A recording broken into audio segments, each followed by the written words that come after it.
My name is Jana Sharp and I'm in EDM 310 at the University of South Alabama. And today I'm going to say what EDM 310 is. To me, EDM 310 is a class where we learn technology and other useful resources that we can use in our future classrooms. If you want to find out more about EDM 310 and what the class is, you can watch the movie by our professor, Dr. John Strange, called Aspects of EDM 310. And basically the main points he goes over is that EDM 310 is a green class, which means it's no paper in or out. It's a blended course, which half of it is in class and half of it is online. When we come to class, we go to our lab room, or if you need to come do projects or other things like that, you can go to the lab. There's also assistants in there that can help you. There's 16 projects in 15 weeks in this class. We use a lot of multimedia. There's not really grades, it's more of a self-reflection, and some of the main self-reflection things comes from our midterm questionnaire, which is nothing to freak out about. It's just a questionnaire about how you're doing in the class, and Dr. Strange wants us to be very honest about that. We have our final blog post, which is what we're doing now, and we also have our final reflection questionnaire.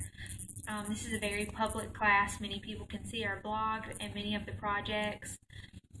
It's also global, meaning that the blogs we look at can be from other countries, they can be from around the world, anywhere, and they can comment on our blogs and we can comment on theirs and try to help them make their blogs better.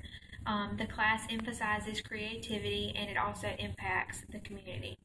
The materials that you need for this class are, you'll have to buy one book and it's $10. You'll find out that book when you get in class and you'll do a project with that in your group. If you don't want to pay, you can also go look at a local library and see if they have it there. Or I didn't buy one because there was one in the lab that you can also just use there, and you can come in and read it and then do your project with it.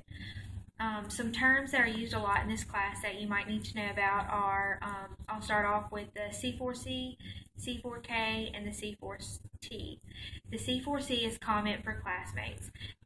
That just means that you'll have a classmate's blog that you have to comment on. You'll have to tell them if they're doing a good job, or you'll have to help edit their grammar, anything like that if it's necessary. A C4K is comments for kids. You'll get a child's blog and you'll have to go read it and give them any tips, and I normally always give them encouragement and tell them how good they're doing blogging. And you also get a C4T, which is you're doing the same thing as others except it's a teacher's blog that you'll get. Some other things you'll need to know is a blog post. You'll hear that word a lot. You'll have some kind of topic, or you'll have to post about your C4Ts or your C4Ks, and you just put that in a blog. Everything on a post that you have to read, you have to put it in your blog post. Another thing is a special blog post. That's just one that's randomly kind of put in during the semester that you have to be going to the site in order to see. You also need to make sure you check your Blogger and your Gmail on a regular basis. It's something that has just become a habit for me because you wouldn't want to miss anything, or you don't want to get an email about something you need to do. And also your special blog post, you're going to need to be checking for those. If you just have no clue where to start, you can always go to a previous class, or it's from the start of this class. You can always just go look on there and kind of see what those people did and just kind of see where you can start from. Another important place to know where to go is called the instruction manual. That's where it has tabs for the projects, for the blog post, and for things like that. So you always want to know how to get there.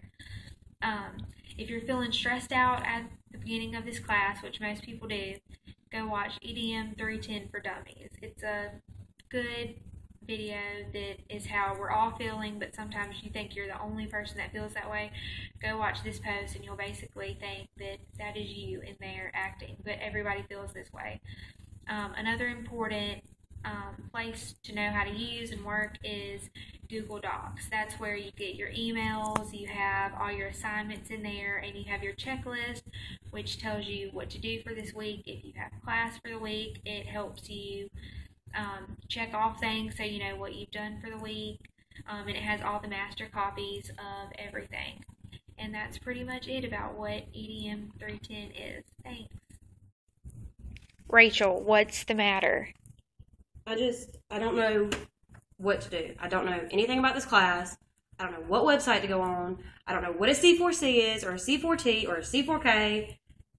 And I'm just freaking out. This is so much work to do in 1 week. I don't understand. Wait. Just don't freak out. Everybody feels this way at the beginning of the class. I felt this way the first day, but I figured out what websites to go on, and I looked at all the advice they gave me, and it's okay. Open your computer and just pull up the tabs blogger.com and gmail.com. You'll have your emails there, and Blogger is where everything else is, and it gives you all the advice for the other stuff. It also has some great videos you can watch, and a lot of other people feel that way too. I think I know everything now after I just watched the videos and researched on it a little. Okay. Alright. I'm not going to freak out. I'm going to do good. It's going to be fine. Thanks. Hey, this is Rachel McGuff, and I'm an EDM 310 student at the University of South Alabama.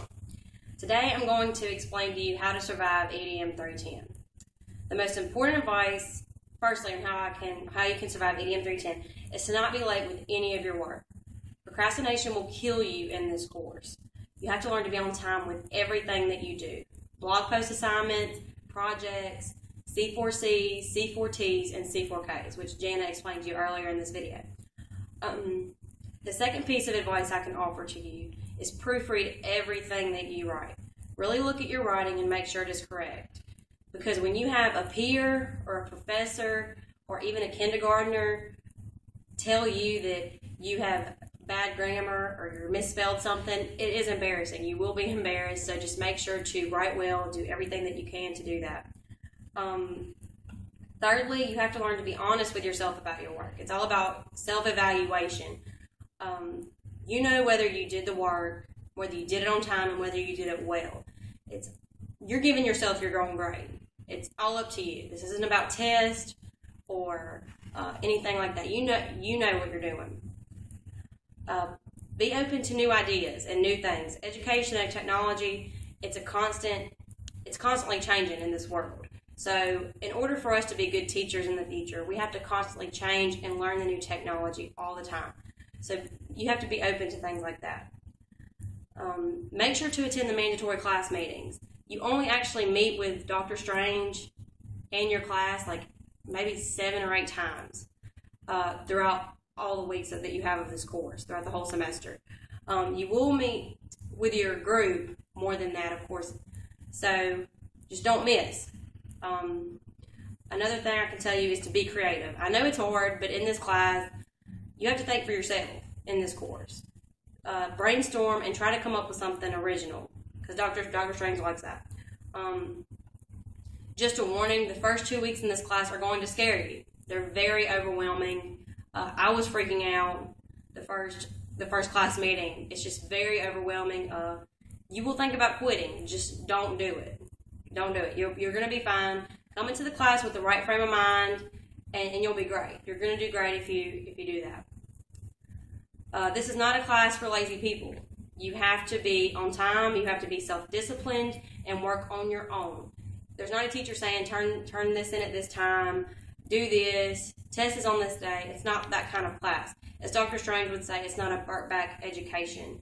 You learn on your own. You have help from the assistants and Dr. Strange. There's plenty of ways to get help, but you have to do it on your own too.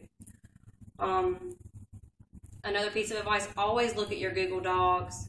Always check your email, your Gmail, and always check the EDM 310 class blog. Check it every day, because there could always be something new on there, and you don't want to miss anything. I missed a special blog post assignment this past semester because I wasn't checking the EDM 310 class blog.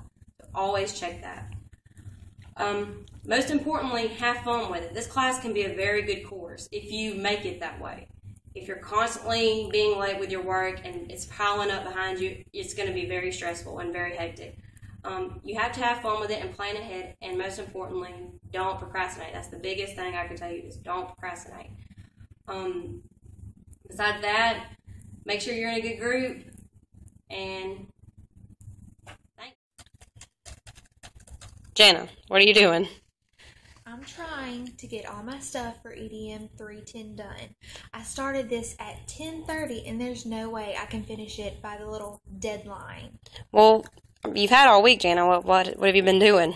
I shouldn't have to spend this much time on one class. My friend's birthday was on Tuesday, and I have done a little work, but then I had to check my Facebook and my Twitter and my Pinterest. Well, Jana, Dr. Strange told you had to dedicate so many hours to this course every single week. You shouldn't be waiting until Sunday night to finish it all.